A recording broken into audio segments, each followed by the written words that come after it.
Okay, so Proposition 34, this is something that is very passionate with everybody, I think, either way, one side or the other.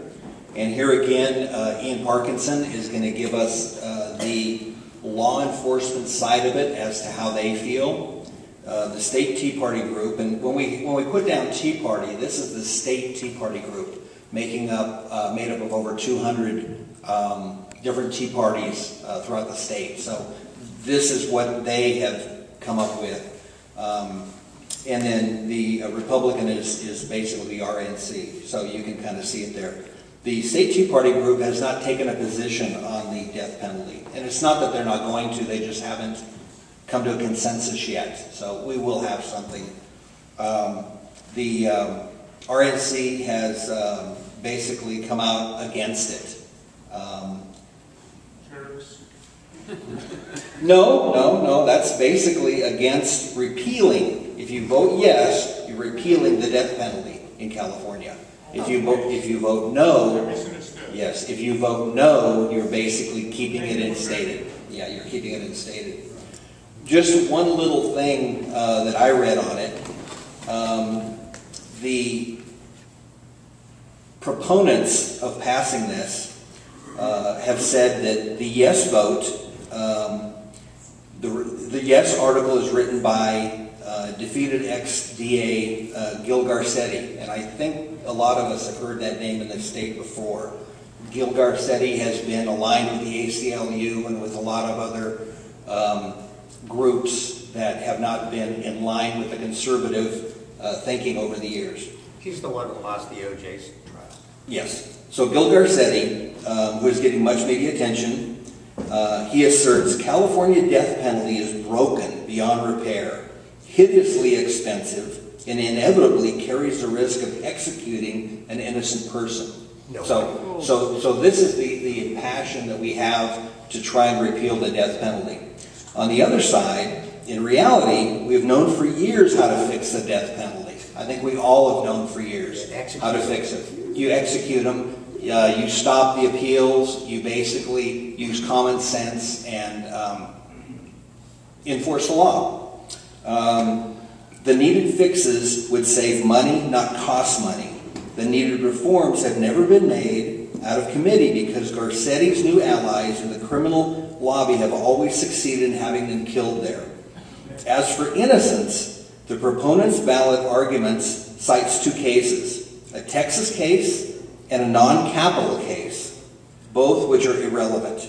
Out of nearly 1,000 California capital cases, they cannot cite a single one where a person convicted and sentenced to death in this state is known to be actually innocent. Let alone dead.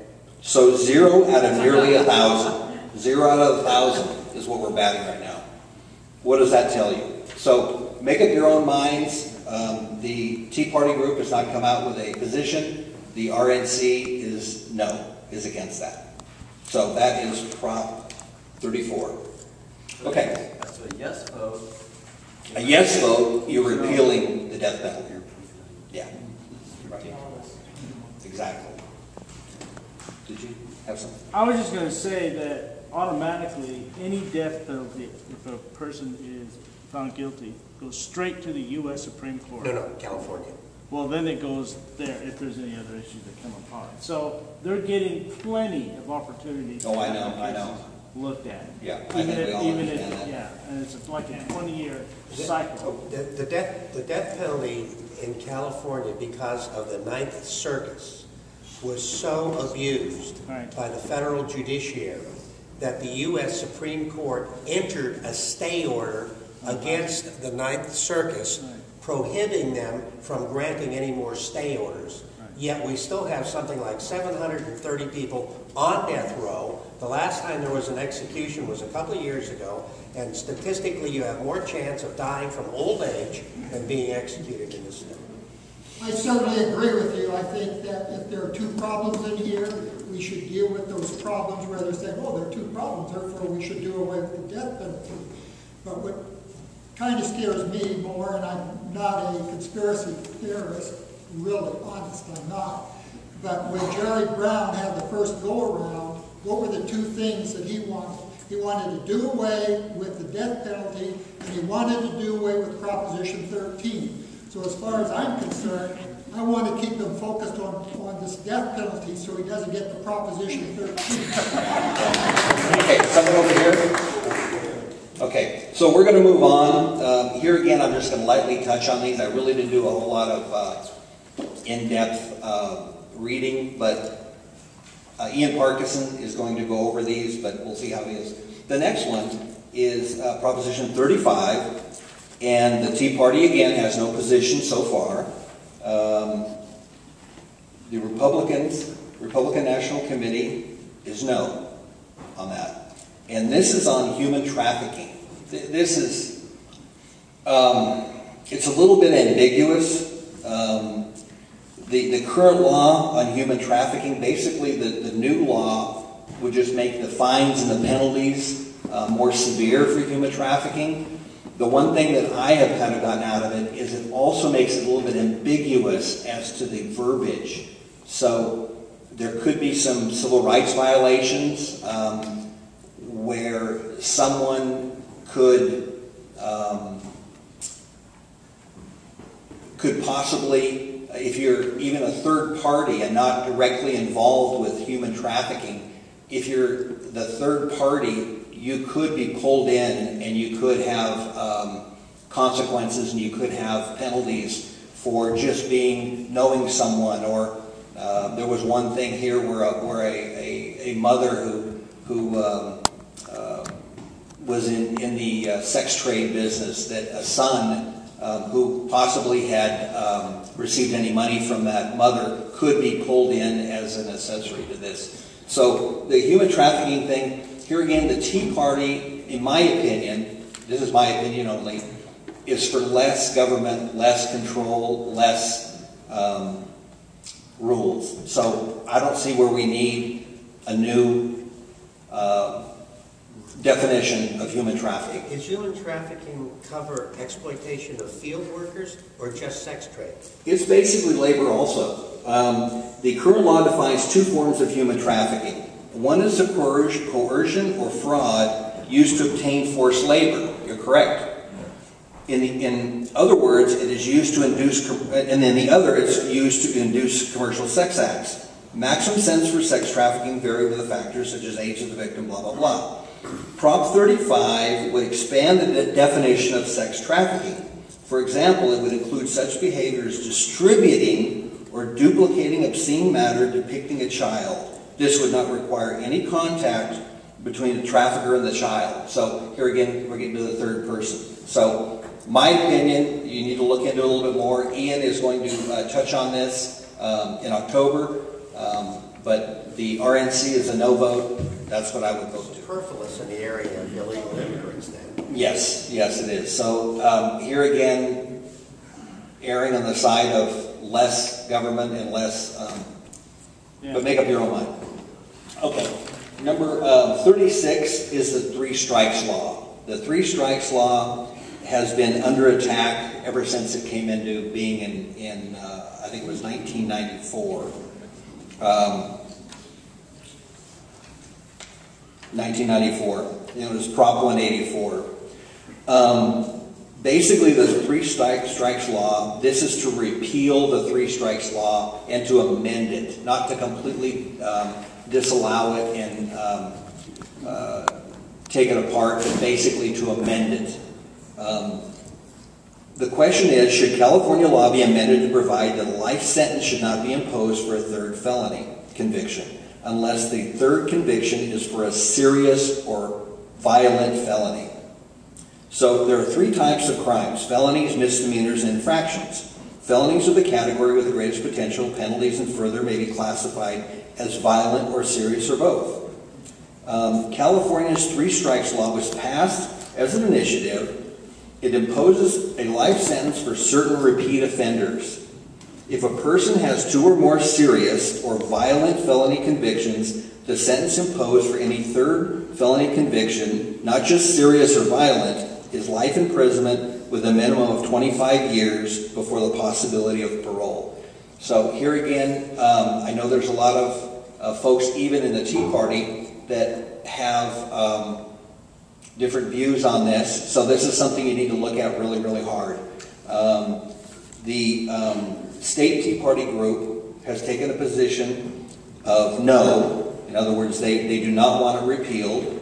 And it looks like the RNC also is a no, that they do not want it repealed. But that's one that you should look at, and we'll see how Ian Parkinson weighs in on that. Yes, sir? The last time I looked into this, I was amazed. I wish I could remember all the details, but I was amazed at the latitude that the judges already have. And I think before you vote, you need to look into that and see what latitude the judges have, because it tended to satisfy me. I'm not in favor of throwing someone in jail for 25 years, even if they are habitual criminals, if they just steal a cigarette off of somebody's desk, for example. Okay? But I think the judges have that latitude. And right after, and kind of as a side note here, right after this law was passed, reporters went into the prisons and they interviewed prisoners. And 5 of them were interviewed. And do you know what 3 of them said about the 3 strikes law? 3 of them said, well, I guess I'm going to have to move out of state now. And that doesn't hurt me one bit. Part of this law also imposes that, basically says that if it is passed, they're going to go back and revisit anyone that was convicted under the 3 strikes. What? So, yes. Yeah, that's part of it. So this is going to be made retroactive back? Yeah, on certain cases, but they're going to have the ability to go back. The three strikes law, when it was passed, was monumental. It was hard fought. It was a blood and guts type initiative, or I think it was as an initiative, wasn't it? I would hate to see it go down. Yes. Someone back there? I just was wondering if this is a lawyer's full employment act. It is. Sure. It is. Yeah, he hit it right there. Because I do forensic psychology. I type up those reports. And when that Predator Act went through, all it did was cause more litigation, cause the state even more money. And that's what this is going to do. This is just going to cost taxpayers big time. Okay, so let's look at that real closely, and here again, our sheriff will cover that at the October 1st meeting, so that should be very good. Okay, I have one more they've asked me to talk about, and that is Proposition 37. And here again, this one is kind of it sounds really, really good. The state Tea Party and the RNC agree no on this one. And this is basically labeling for genetically engineered foods. So on one side, the people that want it defeated are Monsanto, PepsiCo, huge food service companies. On the other side, the people that want it imposed, that basically want a yes vote, are the farmers, the organic farmers, the organic co-ops. So we're talking about, they've raised $2.5 million or $2.7 million compared to like $27 million on the no side. I weigh in with the Tea Party group and the RNC as no. We don't need more labeling. We don't need more government intrusion. People can make their own decisions, and I think we all do that here. I'm not done. I'll be done in a second. People can make their own decisions. They can look at what kind of food they want to buy, and they can be self-governing, self-governance. That's what the Tea Party is all about. So RNC and the Tea Party are both no on this, and that's where we're at. Yes? Yes, I have a comment. I disagree with Christian as to how it's solved. I'm very opposed to government regulations. This is not government regulation. This is a vote requiring Monsanto and the food companies to simply give us information so that we can make a decision. Because if it's not labeled, we will to make an informed decision. And I, for one, do not want myself and my family being experimented on. So I will be voting. You'll be voting yes. I have a problem with it is it doesn't go far enough. Okay, you'll be voting yes. The RNC and the state group are both no on that, and look into it and come up with your own conclusions. Yes? Just to kind of give you an idea of how this proposition affects us, people that buy religions every day. It's estimated that this new proposition will increase recruit prices by $400 every year just for the average family. Just because they want to, make every single person that produces food or produces something that contains food or might possibly have genetically modified organisms in it, label it. And of course, it does sound great, and I agree. I'm not the biggest fan of ingesting science experiments, but this isn't the right time to do this. And we still don't know enough about really how GMOs work and how they affect people to really make this a law that increases, taxpayers' burden in the economy to sponsor this, basically, that was written by trial lawyers. Thank you. I wonder if this is going to be like the labels we see on everything, that this product may cause chemicals known to the state of California to cause cancer. Are we going to have labels on everything? Well, I think that's the way we're headed. I think that we're going to have a label on, yes, every piece of food that you're ever going to purchase. Yeah. This building might contain chemicals Yes, known to the state of California. Would you just explain very briefly what a yes means and what a no means? A yes vote, let me read it real quick. Proponents, which basically people that want it passed, which is a yes vote, are largely big natural food companies, and consumers who are passionate about organic food have raised, like I say, $2.8 million as of Thursday, according to campaign finance records. Let's see.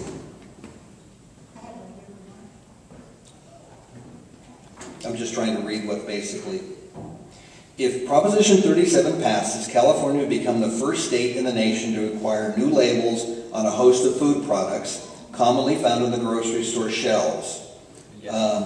From breakfast cereals to soda to tofu. So yes means labels, no means no labels. Yes. Yes means labels that you want, labels pointing out genetically engineered foods. And here we go, labels. How far are we going to go with labels?